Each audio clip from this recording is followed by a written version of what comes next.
And if they're going on trial for Holly Bobo's murder, they don't want it to be in Decatur County. There were hearings today at the Decatur County Courthouse for the two men charged in the Holly Bobo murder case. Zach Adams and Jason Autry both appeared separately before the judge, and their attorneys told the judge they plan to file requests for a change of venue, and they may get what they want. The judge said where the case can be tried will be at the court's discretion. However, he also said he thought it would be impossible to find a fair and impartial jury in Decatur County due to the emotion and publicity surrounding this case.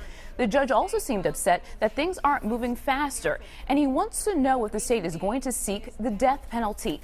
News Channel 5's Chris Conti is in Decatur County. We'll have much more on the day in court on NewsChannel5.com and later today on News Channel 5, including all the drama surrounding the TBI and DA Matt Stote's decision to cut ties.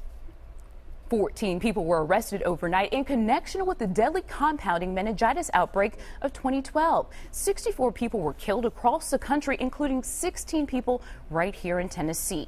The owners of the New England Compounding Center were rounded up early this morning and taken into federal custody, along with 12 former employees. Tainted steroids manufactured by the pharmacy were blamed for the outbreak.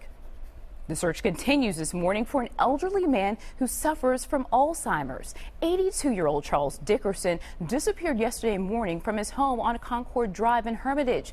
His wife says she woke up and he was gone. If you've seen Dickerson or know where he may be, call Metro Police 862-8600.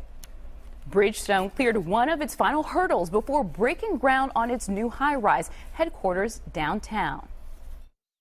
We are creating a great partner and a great community partner for this city. And Metro Council approved a $56 million incentive package last night for Bridgestone to move its headquarters into a new tower to be built in the Sobro area.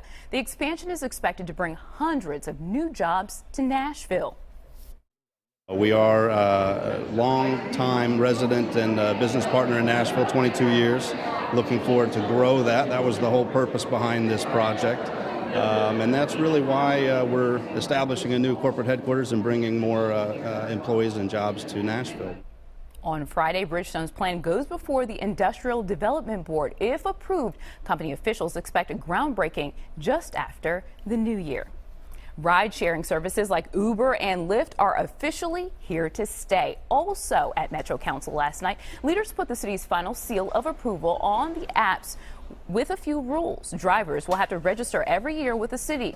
They'll be required to have a certain amount of insurance, and their cars will have to be inspected, but those inspections just have to come from the parent company. There is no limit on the number of ride-sharing cars on the road. Taxis, though, are still limited, and easing regulations on cab drivers and taxi companies will likely be the next step. And I know lots of folks who will be glued to News Channel 5 tonight as a Belmont student and her mother compete to win the grand prize on Survivor, Blood versus Water. Belmont University junior Baylor Wilson is a contestant along with her mother, Missy Wilson. They've made it through weeks of intense competition and now are two of the final 5 castaways trying to outwit, outlast, and outplay the rest. One of them could win $1 million. So watch the 2-hour season finale tonight starting at 7, then the reunion at 9 right here on News Channel 5.